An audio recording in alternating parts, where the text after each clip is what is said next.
Modern. Modern. Modern. Modern. We're prepping for a voyage. Modern. The force of an old-fashioned equals whiskey mass times bitters acceleration. Why don't you make that a double? Modern bar cart. What's shakin', cocktail fans? Welcome back to another episode of the Modern Bar Cart podcast. I'm your host, Modern Bar Cart CEO Eric Kozlik. Listen, many of us here in the U.S. know that right now, this time of year, it's cold outside. Exercising requires layers. You got to give yourself that extra couple minutes to scrape the frost off your car windows before driving to work, if you're me anyway. And you know what? Nothing starts off the morning quite like a steaming mug of freshly brewed tea. And to be fair, I'm a year-round tea fan. And in this episode, I have the distinct pleasure to bring you a conversation with my friends Brittany and Joe from Wight Tea Co, a Baltimore-based luxury tea brand. And I know that some of you out there are probably like, luxury tea, that sounds a bit esoteric. I'll stick with my trusty bag o' Lipton.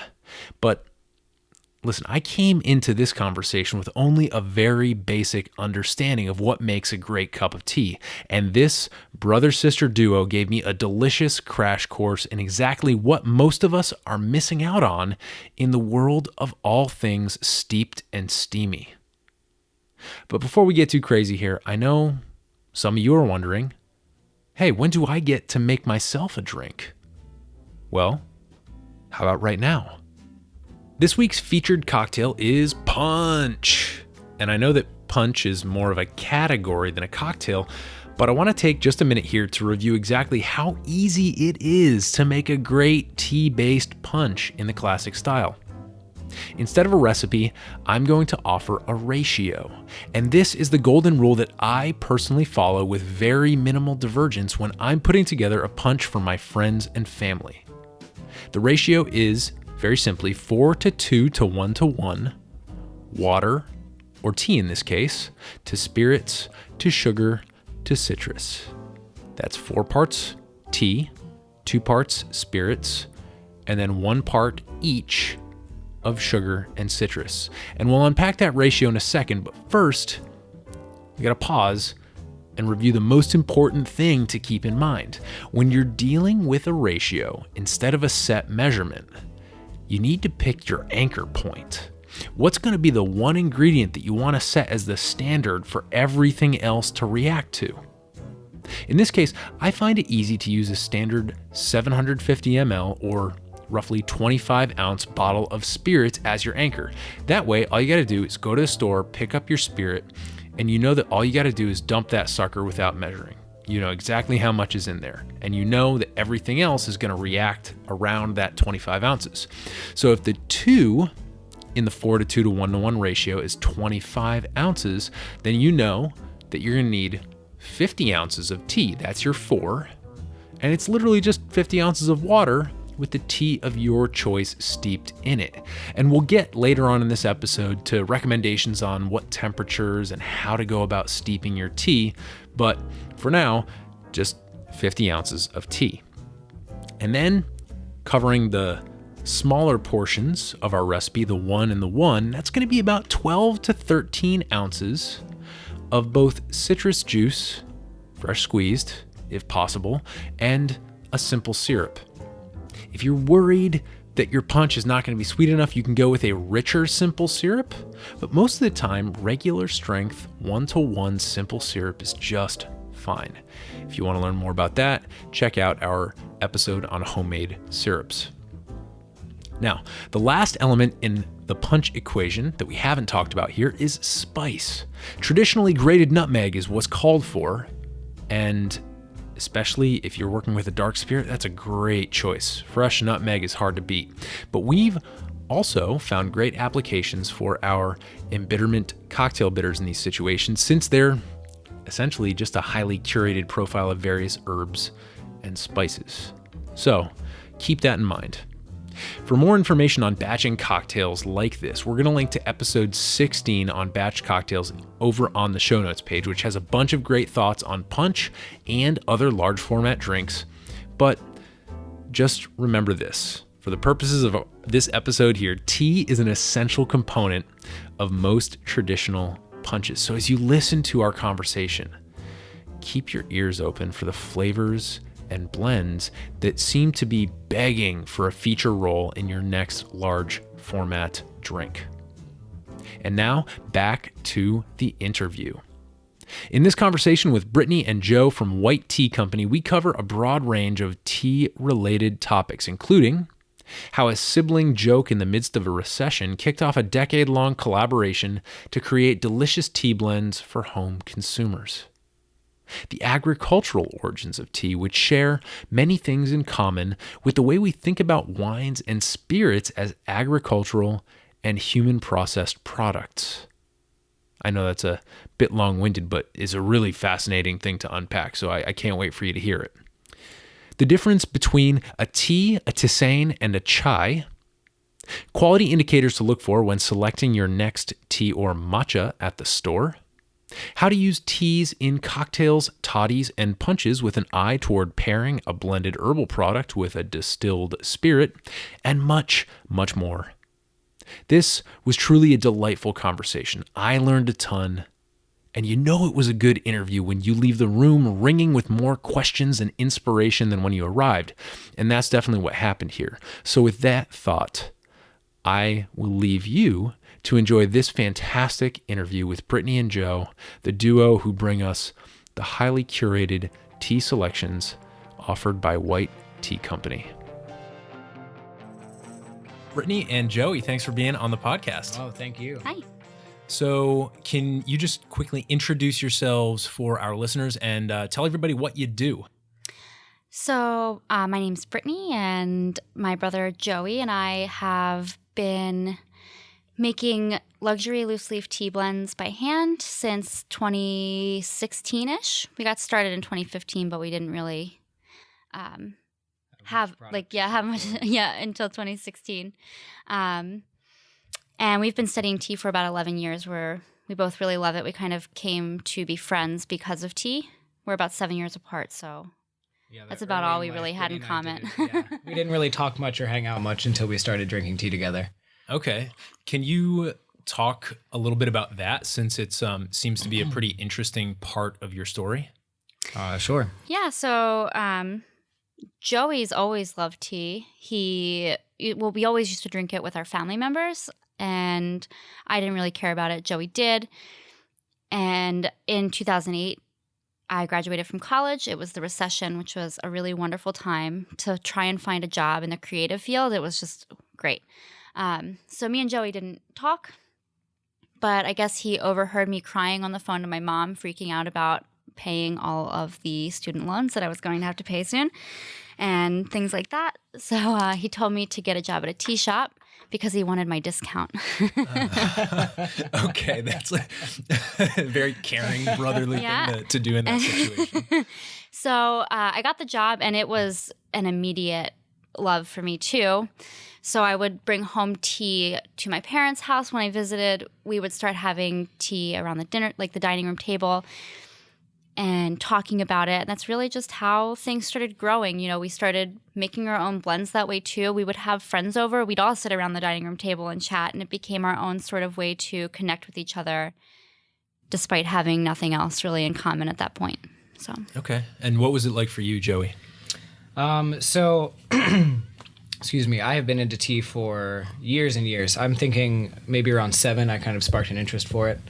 And that really came from us at our grandmother's apartment, all crowded around this little tiny table drinking tea. That's a lot of family members, yes. Maybe like 30 people crammed into this little tiny apartment every Sunday evening. Where was that? And was that here in Baltimore? So it was, just outside of Baltimore. Okay. And it was every Sunday we would go over and have dinner.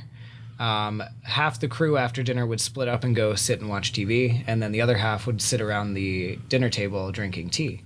And so I would sit with everyone drinking tea, really loved it. Started, trying to branch off from your typical, Lipton or Red Rose tea and try different tea blends that I would find laying around my grandmother's house. And then that grew to me reading about tea and looking into it more and trying to find different weird things that sometimes I loved and sometimes I really hated. But that's the fun of it, is finding all those different things that they had to offer. So then I grew up, got older.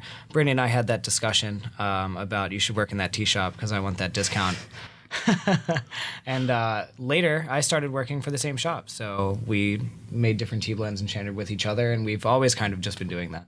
Okay, so you first began collaborating at a shop basically owned by somebody else. Yes. Yeah. And you honed your skills there. And then how did Wight Tea Company kind of grow out of that? So I think we toyed around with the idea for a while.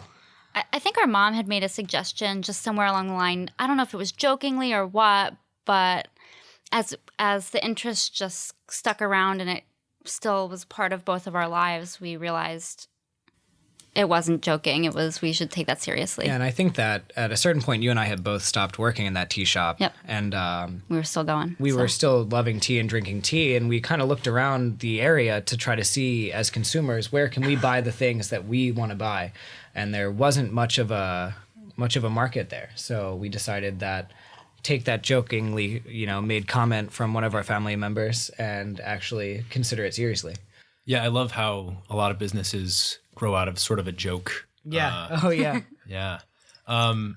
So there's so many places I want to go with this, but first, why don't we do something that's unrelated to my questions and talk about what we're drinking right now, because I think some questions might grow out of that. Sure. So right now we are sipping on a 2018 Spring Harvest Jasmine Pearl Green Tea from the Fengking countryside of the Yunnan province of China. There you go. So that's basically a tea nerd's way of saying this is the top yield. This is the fanciest, the best stuff. Yeah, I love that. As we've been drinking this, and before we started rolling, I kind of got that answer out of you, and I wanted to get it on tape because it brings to mind a couple of areas where I find myself completely ignorant about tea. And so just to break that down, you started with a 2018. Yeah, so when you have different harvests in tea, and especially Chinese tea and Indian teas, but the one we're drinking today is from China, the different harvests from different points of the year are going to yield slightly different flavors.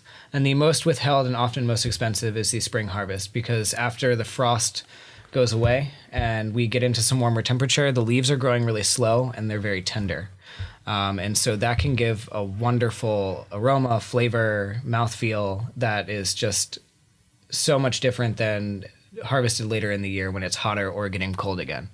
Yeah. Interesting. And of course, so we've got the 2018, which specifies a year of a harvest. Yes, which means it's the freshest spring harvest. Mm-hmm. Yeah. And then spring. So not only 2018. So a year is something that you hear from a wine, right? Yes. So as soon as you said 2018, I'm like, that's a vintage. Yes. And then you said spring, and I'm like, okay, then this is clearly there's tiers going on here within that.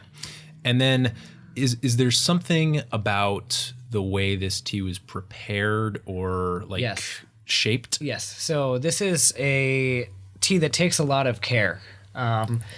They've been doing this practice for hundreds of years, where in the morning for this specific tea, because it's been scented with jasmine, a team of people will go out and pick jasmine blossoms before they open. And then they'll bring them back, and a separate team will have gone out into the terraced hillsides where the tea is grown. They'll pick this one, I believe, it's close to a maofeng, which is a very certain pick of leaf. So it's 2 leaves and a flower in there often. And they'll bring those back, and they'll put them in a giant wooden crate and layer the jasmine and then the green tea and then the jasmine and then the green tea. And over a period of anywhere from 24 to 48 hours, those flowers will open up and that flavor and aroma will be released. And the green tea is so delicate that it's going to take in all of those flavors. Mm-hmm. So the next step is they remove as many of the leaves or the jasmine blossoms as they can. And then they take 5 tea leaves and roll in by hand roll them into little pearls. And I believe this was originally done for shipping purposes. That makes them way denser, and you can transport a lot more tea in a lot less space, but it's a practice that they still do today. Right, and it's very beautiful because, so you came up next to me and you said, here, smell this, and I put my nose in it, and I was like, is it tea? Because it doesn't look like tea. I've never seen tea pearls. Yes. That's really fascinating.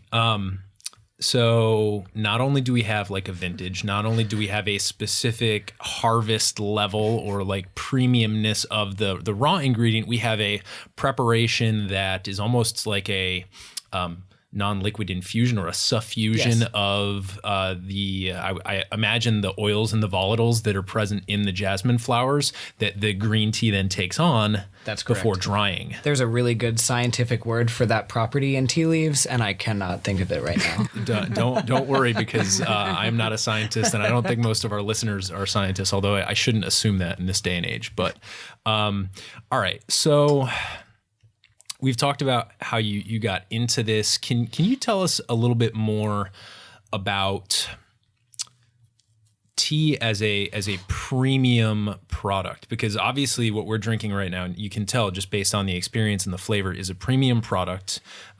You've done a really good job explaining it and curating it for me in this setting. And I'm wondering what the difference is between tea as a commodity and tea as a premium product, because clearly the stuff that's presented in the grocery stores is a highly commodified thing. And just the way that tea came up historically, it was a very, very much a commodity. It was a highly sought after commodity historically. And I'm just wondering where that breaks today for the modern consumer. What we're drinking right now is like the top end of the top end. It's very expensive. Brittany and I like this kind of tea, and someone who appreciates, high quality cocktails and coffees, I think would also have the taste for this. But for those people who just like tea and are interested in drinking tea and maybe drink it every day, I don't drink this sort of tea every day.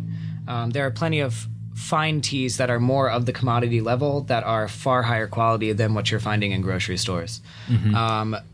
And tea, if you think about it historically, even though it was more of a commodity, I think it was more of this type of tea. It was the, handcrafted, the bigger leaves. That's what it originated as. Then as civilizations grew and over time we needed to feed more and more, it started getting into the lower end, cheap, bottom of the barrel, just get it in a bag and put it out. Right. It's a drug, get the caffeine into the people. It becomes commodified sort of like a drug. Yes. That's really interesting.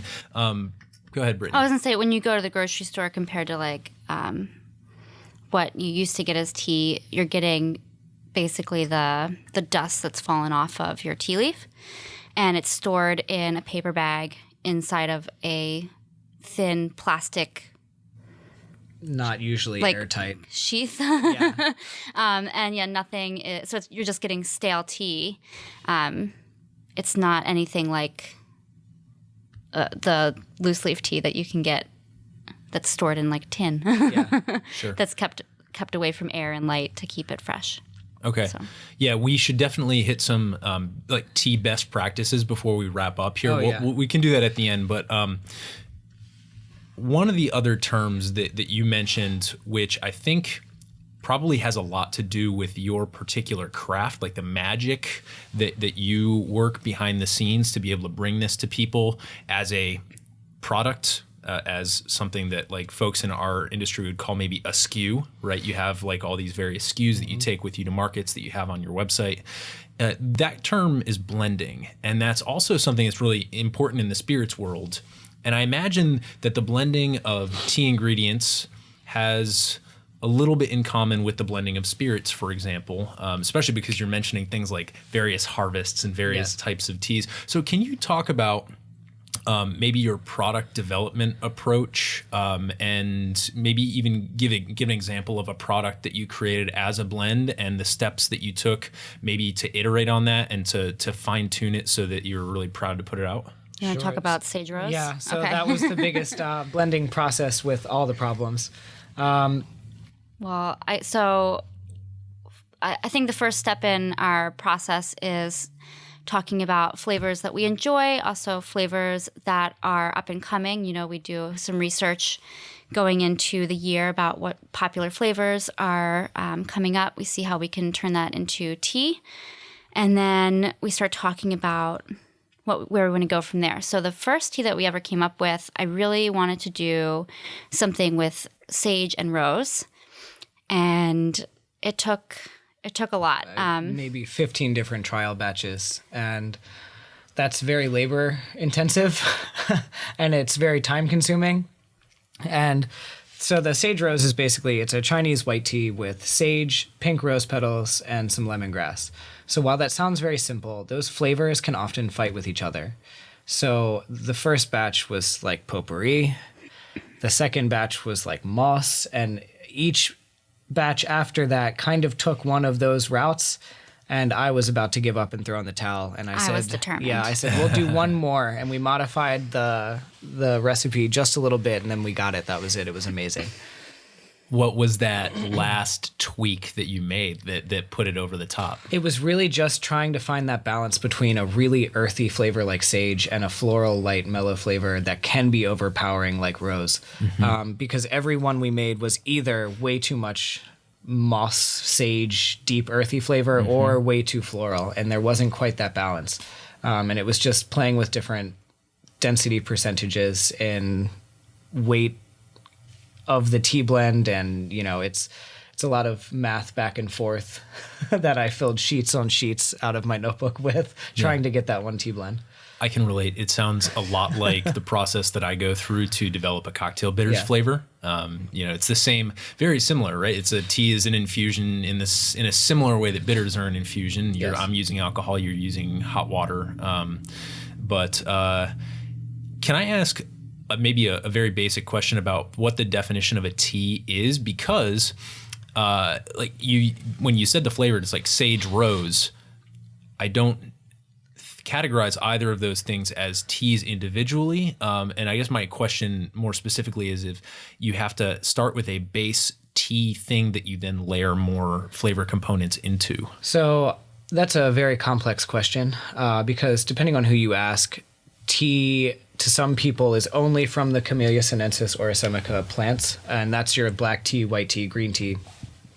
But other people who don't drink caffeine maybe, or you know, have a very holistic herbal lifestyle would call an herbal tea a tea, which goes under the name in our brand. Tisane is a common way to say something that you've infused in water, usually hot water, that gives a flavor or anything else to the water. But it doesn't contain that tea leaf. It really depends on who you're talking to me. And I've seen that distinction. There's a cool place in DC called Teaism. Sure. I've enjoyed working there in the past. I used to go there to grade papers when I was teaching poetry workshops because they had a koi pond. Oh. So I could go and get like a coconut curry, and they didn't have Wi-Fi, so the distraction was not there. And then after I was done with my curry, I'd go upstairs and just get some teas. And I saw there the tisane distinction, and I kind of assumed that's what it was, but I didn't know for sure. So, do you have any of those tisanes, or do you mostly or strictly work with the green, white, black teas? Yeah, we absolutely have some tisanes. Yeah, one of the first blends we came up with was a tisane because we knew people were going to want something like that. Just a simple chamomile with lavender, spearmint, and some apple pieces. Apple, yeah. Oh, that sounds really, really good. Sorry, and then going back, what about also like the Yaopan? Yeah, exactly, which is interesting. Yeah, talk about that. So we just came out with a seasonal blend that is an herbal tea, but I think people would consider it more of a true tea. A true tea, yeah. So Yaopan, if you haven't heard of it, is similar to a yerba mate, which someone might have heard of, except it's grown in the U.S. It's the only it's only herb native to the continental U.S. that has caffeine in it. Very similar to yerba mate. Ours is sourced from Texas, where it's wild harvested, and then they roast it. So it has more of a nutty kind of caramelly flavor, and then we put it with walnuts and cinnamon, a little bit of clove, peppercorn. Okay. It So has a really nice festive kind of feel to it. Totally. it feels more like a tea instead of like an herbal tea, but it is all It is herbal. technically an herbal tea. Gotcha. It's technically a tisane, which Just is like yerba interesting. mate is. Yeah, and I try to make it, I try to make a point of telling people that are buying it that it does have caffeine, because if people see that it's a tisane, then they usually assume that there's no caffeine there. Yeah. It's interesting how so many of these distinctions arise, whether you're talking about teas or wines or spirits. The definition game is a tricky one because people get tied to their definitions, and when they see something that either attempts to break a category or seems to disregard it, they get a little bit squirrely. And I think it's just because like categories are a comfort thing for us, and and tea is one of those deeply personal things, right? So it's really interesting to hear you talk about this because I'm very much coming into this interview as a novice, and I guess the next thing I wanted to talk about is kind of tied into what you were saying about the tea dust, essentially, that what we're getting at the store from these big brands in many cases is just sort of like the dregs of what it could be. Yeah, I mean, there's also like barely any nutritional value in that. When you think about tea as like a healthy beverage, what you're getting at the grocery store has very little. Yeah. Well, why don't you start by talking about the potential for nutritional value, because that's something that I know very little about. I mean, we hear this word antioxidant floated around a lot. But so talk about that, and then maybe we can move on to talk about some quality indicators that people should look for. And if you want to use your stuff as a case study to like talk about quality indicators in tea, then that would be awesome. I would like to start by saying we are not doctors. We cannot tell you. People always want tea to be some sort of cure-all or this weight like loss product. Yeah, like or- some sort of fix, and it's not. Yes, it has healthy benefits like things like antioxidants, but not a miracle thing. there's no miracle drug. Yes, tea is a healthy option. It has antioxidants, it has vitamins, minerals, and things like that. But it's not like most things that grow out of the exactly. ground. Like if you're if you're eating your vegetables, you're good, But it's not a cure-all, and of course, it will help you lose weight if you're exchanging tea instead of soda, or working out and drinking tea instead of something that's bad for you.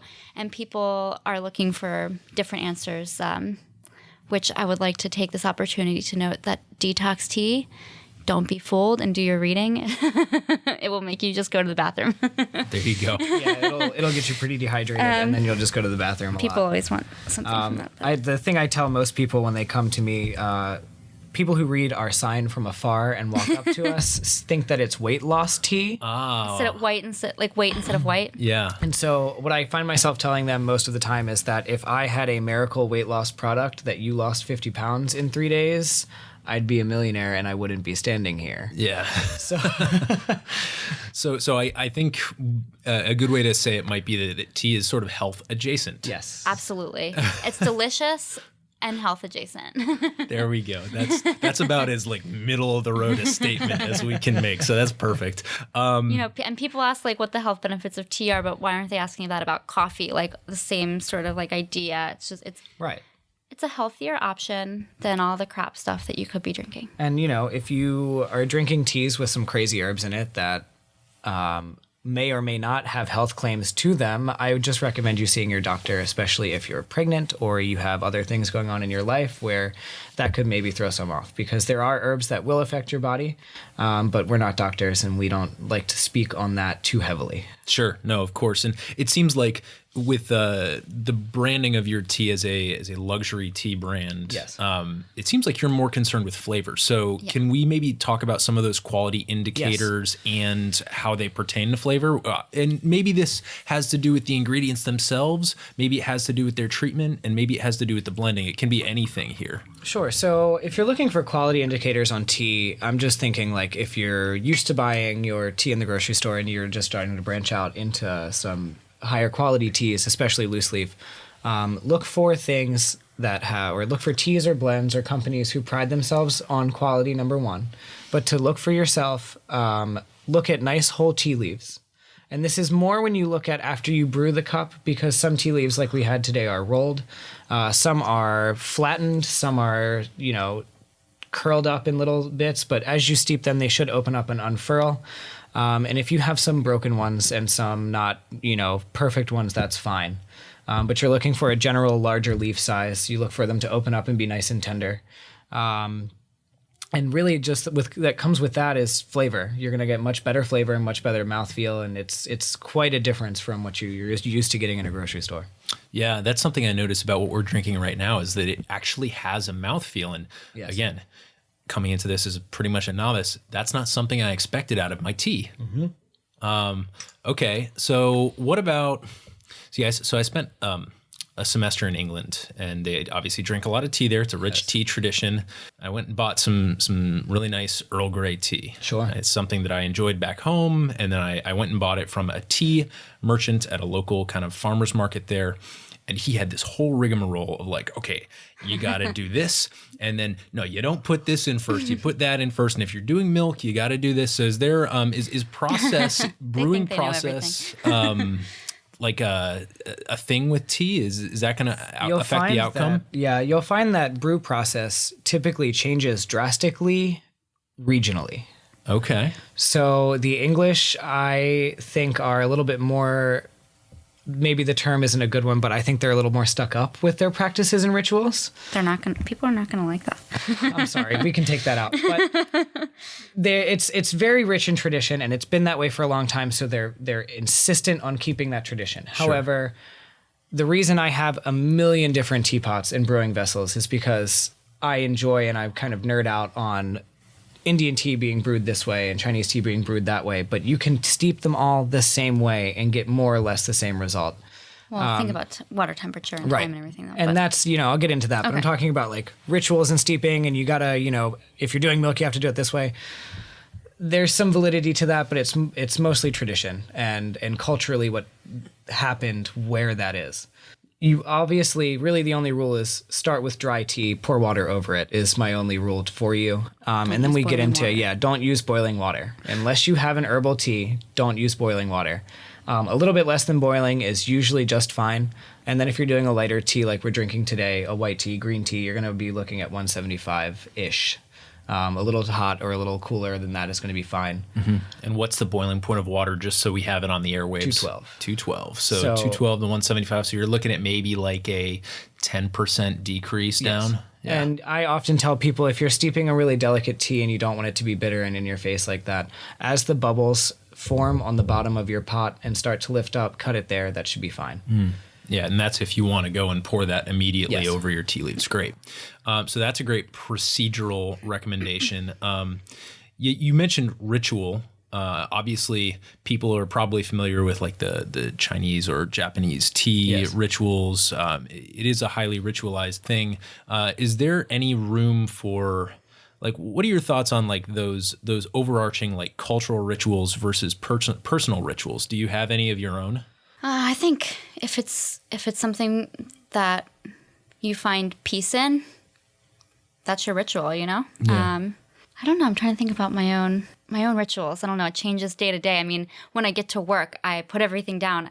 That's the first thing I do is I go make my cup of tea, so then I can settle in and get ready for the day. I have to be honest. That's what I do. As soon as I wake up, I make tea every day. So I guess that's my ritual. I never really thought about that, but start of something, or if it's been a long day, making a cup of tea, sitting down, and just getting rid of everything in my head. It's kind of weird. It's weird. Like, weird to think of, like based on the way you just said it. But that's almost like a mindfulness thing. Yeah. Yeah, and it's you're almost using like the tea as a tuning fork or something to reset with, or something to start off with. Yes. Yeah, that's really great. So tea and cocktails, this is a cocktail podcast. Tea and cocktails has a rich tradition, starting off with one of my favorite things to talk about, which is punch. I love punch. It's the book Punch by David Wondrich is an excellent book. I think this might be an unpopular opinion, but I think it's better than Imbibe, which is the book that he got famous for. I think it's just more interesting and there's a lot more room for discussion because in the gap between the 1600s and the 1800s, there's just this precipitous drop in archival documents. So he had a little bit more room to speculate, even though there is a decent amount of record keeping from the British East India Company and stuff like that. So he had some stuff to work with, but the stories in that book are excellent. And I think that's a great place to start for anyone looking to learn about punch. But when I think of tea in a cocktail, that's where I go. So what do you think of when you approach a tea cocktail? We just did a tea punch. Okay. For a local business they were opening, and they were having soft opening party, and we had a punch with our sage rose white tea. Oh, yeah. So that's a really fun cocktail that we do. We use our sage rose white tea, which is a little bit dry, a little bit floral, and a little bit earthy. And I typically do Bombay Sapphire gin and some elderflower liqueur of your choice. And so it sweetens a little bit, and it's floral, and it's also a little earthy, and everything kind of comes together in a nice light cocktail. So that one was fun that recently happened. But back to the Yeah, but back to the question. Sure. That's a great example, by the way. The obvious tea and cocktails thing is toddies, and that's getting big this time of year. And I have way more than that, but I've been doing a couple toddies recently with some very festive flavors where I'm using some bourbon, and I have this really neat rye barrel-aged maple syrup that I'll put with our fireside fig tea, which is a caffeine-free herbal tea with figs, cinnamon, and ginger. Oh, that's so good. It's pretty awesome. What company is the aged syrup from? Do you know off the top do you of your remember? head? Oh, shoot. While we sit here, I can look it up. Okay. Okay, it's not a huge deal, but a lot They're of based in DC, I think. Is it Langdon Wood? Let me look that up. Maybe. That sounds familiar. Yeah, they make one. I believe they might use Catoctin Creek casks. It sounds like That it's them. sounds like that's what we're using. Yeah, Catoctin Creek's a fantastic rye distillery out in Purcellville, Virginia. They've been a partner of ours from the get-go. So great product, and I love the symbiotic relationship between them because they also then take those barrels that had the syrup in it and then reuse them to make a maple syrup infused kind of rye that's a special release for them around the holidays. So it's That's very fun. very appropriate that you're using that because they also key in on that. So a hot toddy, is there any sort of we got confirmation on the Langdon Wood, so that's Langdon good. Wood, yeah. Yes. Yeah, So if you're in the DC, Maryland, Virginia area, that should be something that you can find somewhere near you. So definitely a quality product. So look that up if you're in the market for a sweetener that has a local flair and that is a verified excellent cocktail ingredient. Yeah. So talk to me more about toddies. When I think of a toddy, I think of whiskey, tea, a sweetener, and lemon. Yes, typically. Okay. And you can get a little bit out of the box with that. I've used different bitters in toddies before. Typically, all of my ground rules are basically you need some tea with some flavor, usually a dark liquor of your choice, and something to sweeten it. Lemon is good sometimes, but for some things, maybe it's not necessary. Sure. I think that also depends on how much sweetness you do put in there. Obviously, having a little bit of citrus in there is it's a matter of balance. So you kind of want to have that sour to sweet ratio if you are going to include it, unless the ingredients that you're using in this particular toddy really lend itself to just citrus and no sugar, or perhaps just sugar no citrus. It seems like the fig element in the recipe you're describing plays a really interesting role. It does. The fig actually, without adding any sugar to the tea by itself, has quite a bit of a sweetness to it, and it has a really nice juicy mouthfeel as well. So when you're drinking that tea and you put bourbon in it, I find that I'm using less maple syrup than I would normally use if I were to just sweeten my tea with that in the first place. I see. That's interesting. Yeah. And obviously in cocktails, the ratio of spirit to sweet to sour, and this goes all the way back to the original punch, which was really a marriage of the 5 ingredients of water, spirit, sugar, spice, and citrus, I believe, or the Yeah. 5. I don't think I repeat anything there, but that really does seem to be all about balance. So is there any like practices or I guess approaches that you have when you're trying to design a tea cocktail? Just take an idea and kind of run with it. I think that if you start with step 1, there's usually someone who may have done something similar, but not necessarily the exact thing you're looking to do. So just get familiar with whatever technique they're using, whether it's making a reduction with the tea, whether you're using the tea as just the water element in a cocktail, or making a simple syrup with it. Just find someone who's done something similar and just make a trial batch and see what happens. Sure. Yeah, that's great advice. And I think there's a couple of resources out there that are fun. I know that in Dave Arnold's book, Liquid Intelligence, there's a really interesting case study on tea in the form of his Arnold Palmer cocktail. And it's funny, he talks about a pitfall with tea, specifically the black tea that he was using.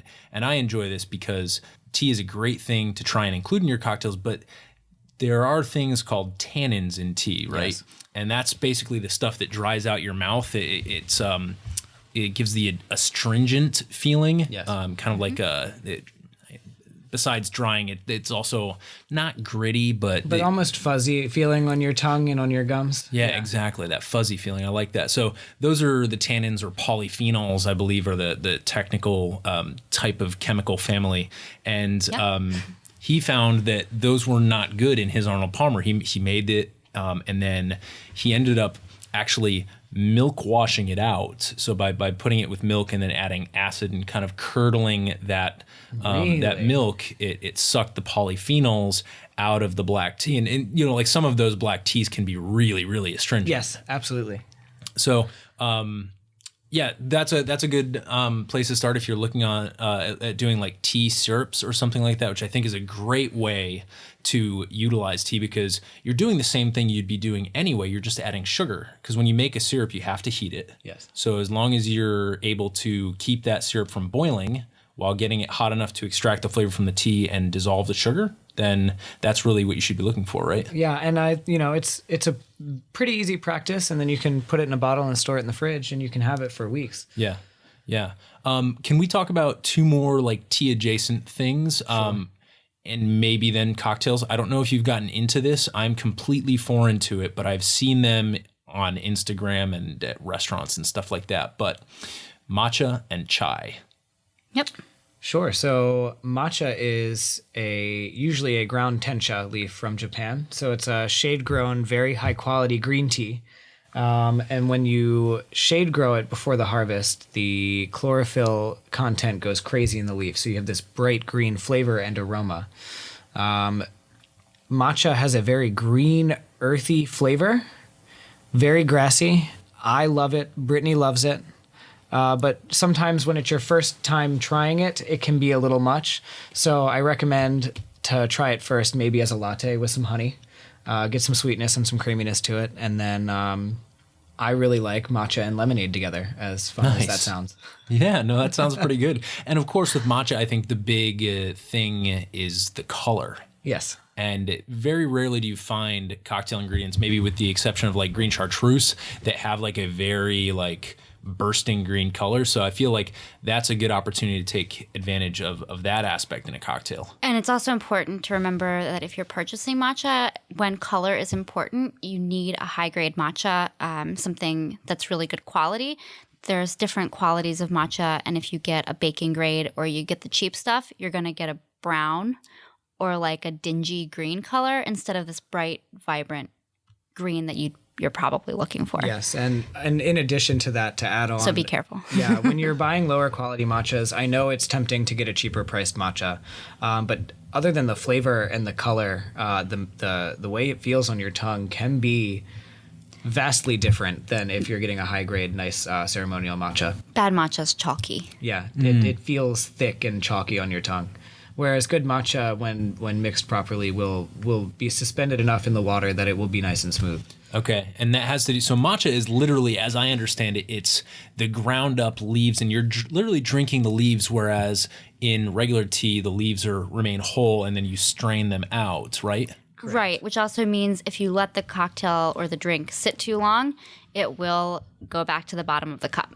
I see. Okay. And that's why in a lot of like matcha lattes that are served at these coffee shops, it's a better fit for them, because if you're suspending it in like a cream or a milk with some froth, then that prevents, at least for the time being, that settling out. Exactly. Okay. So that's a really good like advice on matcha sourcing. Is there a quality indicator? Is there like a word that people should look for on the box to make sure they're getting high grade matcha? The problem with that is since now matcha is so popular, they're starting to use certain terms as buzzwords. So seeing something, people are starting to look for something called like ceremonial grade matcha. And now everybody's using the term ceremonial grade. It doesn't really mean much. So start looking at price, really, and then maybe start looking at reviews. And then you're just going to kind of have to go by trial and error, or you can just buy it from us. That's a great plug. And we'll definitely have lots of links in the show notes for that, for folks who are interested. But you made the hairs on the back of my neck stand up, because what you were just describing with matcha is very much something that happens in the spirits world, especially with something that gets really hot like bourbon. And so you see things like craft, or more generally you see the word craft. The word craft is just constantly abused because it doesn't have a definition. Tito's craft vodka, for example, and everywhere. Sure. So there's lots of ways that this can get kind of abused. So that's great advice to know that also happens in the tea world and anywhere really where there's competition and someone sees a competitive edge with naming. So that's great. Can we talk a little bit about chai as we wrap up and maybe hit some lightning round questions? Sure. So chai is a really interesting word, and I'm glad you brought it up, actually, because in many languages in areas that produce tea, chai just means tea. But in Western culture, and mostly in the U.S., chai means typically a spiced tea. So usually a black tea, but can be a different style, mixed with your typical ginger, cinnamon, clove, cardamom, black pepper, maybe star anise, and a couple other very aromatic spices. It can be drank by itself, or in essence black, or it can be drank with cream and sugar. It depends entirely on the person drinking it and the style of the tea itself. Okay, so it seems like the spicing of it is kind of the operative thing. Yes, in particularly Western culture, yes. Okay, and is what, like with the milk, is milk kind of a necessary component of it as we're mostly going to come across it here in the U.S.?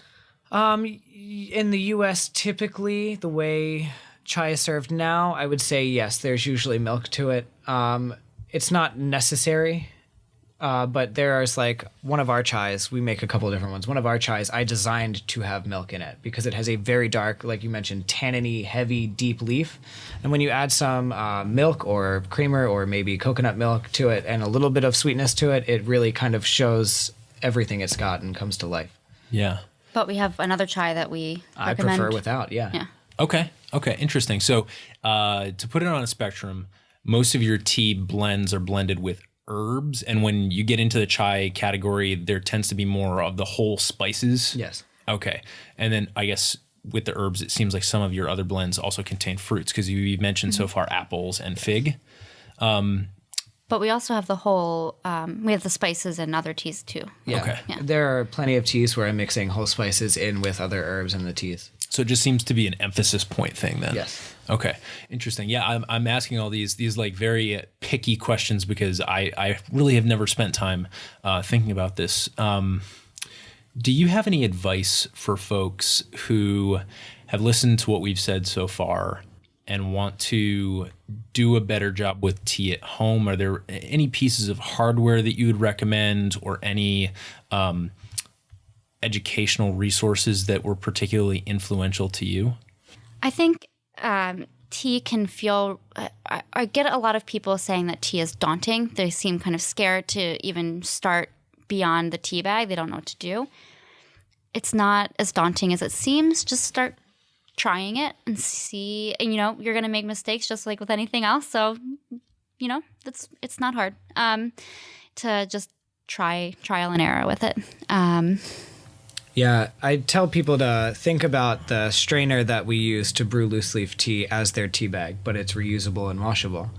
And that's my easiest way of telling you it's really not that hard, because if you make tea at home in a tea bag anyway, you're putting hot water on the tea bag and pulling it out when you're done steeping. But the same goes for your strainer. You just wash it when you're done and use it the next day. And you're saying, and just to go back to review the question, you said just like general tips and everything like that. Or educational resources. I don't know. Okay. Like sometimes in an industry, like you come across the book.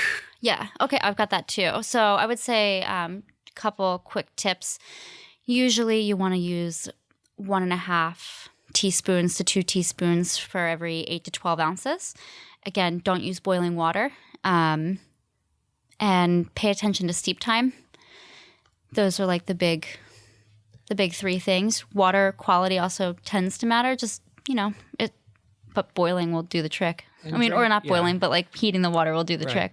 And drink what you like. If you like typical, Lipton tea, but you're getting into higher end teas, go for usually some black teas out of India. But if you like that, stick with it. You don't have to be into all these different blends with herbs and spices. If you like that, great. There are plenty of people out there that like us that want to have those for you to consume. But if you like light teas, just drink those. It's all personal, and it's just fun. Have fun. Drink what you like, and it's a fun journey to find what you like and to find what you don't like, because then and you can continue your journey with that knowledge. Yeah. And I've got a good book recommendation.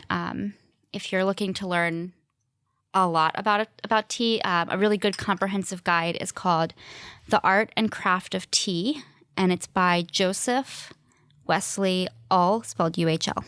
Okay. We will link to that in the show notes page so that everyone can go check it out.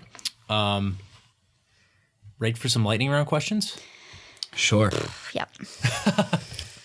So these are going to be more spirit related, and you can give as short an answer as you want. We've got a little back and forth here, so I'm sure we'll get into some discussions. But what is your favorite cocktail? And if you don't have a favorite cocktail of all time, what's something you've been more into recently? Favorite cocktail of all time is the Aviation. What? That's awesome. That's probably my wife's favorite cocktail of all time. What do you like about it? I honestly like everything about it. 1, it looks like I'm drinking some sort of magic potion. 2, it tastes great. It's really simple, and it has a unique ingredient. So like I feel like if a bar has the creme de violette, that's good. Like they're good in my book, you know? And it gives it that dusky kind of purple thing. Right. And sometimes there's a little bit of like a color gradient depending on when they added it. That's a cool answer. So I feel special when I drink it, and I can judge a bar on it. Boom, quality indicator as well. I love it. Yeah, I love when we find those cocktails, because I think everyone should have that cocktail that they like. And I'm judging that maraschino cherry too. Ooh. I hate bad Let's get some good Luxardo cherries. Yeah, cool. What about you, Joey? I wish I had a fun answer like that, but I have to go with a properly made old fashioned. Boom, which is another great indicator cocktail, right? It is a good indicator cocktail. And I often find that that's an indicator more of maybe your bartender than it is the establishment itself. Okay, yeah, no, that's a good point. Okay, if you were a cocktail tool or ingredient, and maybe we can let's extend this to a cocktail or a tea tool or ingredient, what would you be and why? I had an answer prepared. I know, I kind of just mucked it up here. I was thinking about it last night, and I was like, I wasn't sure, and I asked my boyfriend, who was like playing a game on my phone, and I was like, what ingredient or tool would I be for a cocktail? And without looking up, he was just like, bitters, and just went back to playing his game. And I was like, I don't know what you're saying about me. But I'm going to take that as, I just really like all the herbal sort of infusion, it's complex, but it's just a simple ingredient that really changes everything about a drink. So yeah, I'm gonna go with I'm the mixing tin. Okay, cobbler Instead of the shaker cocktail? or Boston shaker? So are you the guy with the little cap on top? No, You're the Boston shaker. Okay, you're the master, just kind of like the thing that everything goes into and comes back out of. Different. Well, I like, whether it's blending teas or cooking or really anything else, I like taking a lot of different things and putting them together in different ways, whether it be strange and unusual or a classic, and that shaker can get it all done. Yeah, absolutely. That's a great answer. So this is the big one. Cocktail with anyone, past or present. Who'd it be? Where would you go? What would you drink? Oh my God. I really struggle with this question. It's probably the most contentious question we have. I work part-time recruiting for like a market research company, and we have to ask this question all the time. So I constantly think about it, and I've still never come up with an answer to it. But I just finished watching every single season of Jersey Shore. So I'm just that's an accomplishment. Well, I've already watched them. I just rewatched them. So I'm just gonna say I would love to have a cocktail with Vinny from Jersey Shore. Vinny from Jersey Shore. First time that Vinny has made an appearance on this. That's great. How about you, Joey? Oh, I don't want to say this, but my gut's telling me to say it. So I want to have a cocktail with Snoop Dogg. Would it be a CBD cocktail? You know, if that's what he's in the mood for, maybe. But I just think he's the coolest.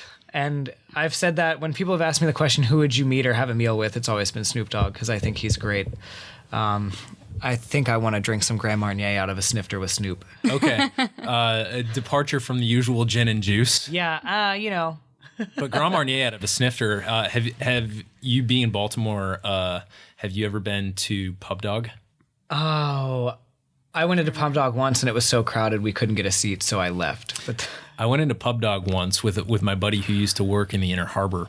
And this is a bar where they do, I believe, pizza, right? They're called Pub Dog, but they're known for their pizza, I think. Yeah, I believe so.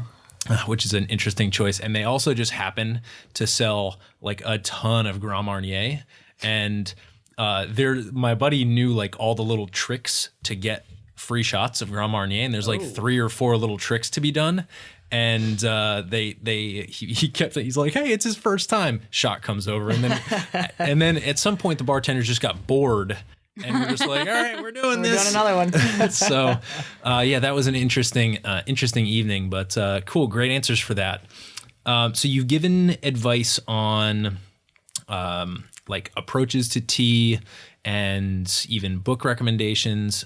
So I guess what we can do now is just if you have any parting messages that you wanted to give our listeners, but then also, of course, most importantly, how to find you both digitally and in person, if there are any particular places that you recommend. Parting words I would say is we love tea. If you ever have any questions about tea, it doesn't matter what it is or who you bought it from, always happy to answer any questions. We're the only people behind any social media for our company or email. It's just me or Joey. So feel free to ask. It doesn't matter. I feel like it's great. And no judgment, by the way. Yeah. So. Totally. And it's great when there's real people there to answer the question. Something that I come across a lot because, we're all in kind of a startup environment. And so it's kind of common for us, but it's actually really unexpected in most cases from the user side. And so I do really recommend that when people want some education to really not feel shy about reaching out, because that's why we do this. That's why we're all sitting here enjoying tea and having these discussions so that we can spark a conversation with you all. So I do hope you do reach out. Yeah, I'd like to add a little parting message is just don't be daunted by tea and loose leaf tea. It can carry such an air of, I don't know, difficulty and I don't know what I'm trying to say here. It's almost like it's got this mystique, right? Yeah, and it's often, intimidating to some people because there's so many different varieties of tea from different places in the world and different ways of brewing it, and everyone seems to have the tea that they like. Don't be afraid to not like something and like something different. Just try it. Just try it. Just try it. So that's like your Nike. Yeah. Okay, so you can find us at wighttea.com. It's spelled WIGHT. It's like the Isles of Wight, or like light, but with a W. Got it. And on the socials? At Wight Tea Co. Anywhere. Wight Tea Co. Beautiful. And if folks are looking to purchase your stuff, I'm guessing you have a fully functional e-commerce store? Yes, that's correct. At wighttea.com, you can also shop online with us. Beautiful. Joey and Brittany, thank you so much for taking the time to talk with us today. Thanks so much. Hey everybody, thanks for listening. If you enjoyed this episode, there's 2 2 big things you can do for us here at Modern Bar Cart. One would be to tell your friends and family if you think they'd enjoy listening to us talk about cocktails. And if they don't download podcasts, they can always stream our episodes on their desktop directly from the show notes page at modernbarcart.com. The other thing you can do to help would be to head on over to iTunes or wherever you download your podcasts and leave us a review. 5 stars are great, but we're more interested in your feedback. And the beauty is, the more reviews we have, the easier it will be for other folks out there to learn about our show. We're trying to start a cocktail revolution here, and by spreading the word, you're helping us fight the good fight. You can always reach us by emailing podcast@modernbarcart.com if you're looking for cocktail or bartending advice, or if you're a pro who would like to pull up a mic and be interviewed for all to hear. Also, definitely follow us on Instagram and Facebook @modernbarcart for cocktail porn, recipes, and entertaining tips. And keep an eye out for new product releases and special offers, which are happening all the time. We love our listeners, and we really enjoy giving you exclusive discounts and sneak peeks at our latest and greatest cocktail projects.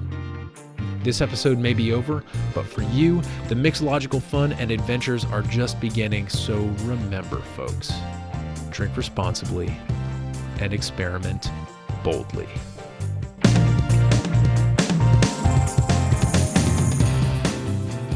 This episode was made possible with editing and production assistance by Samantha Reed, a killer top shelf cup of tea by Brittany and Joe of Wight Tea Co, and a little bit of interview magic by yours truly. This has been a Modern Bar Cart production, copyright 2018.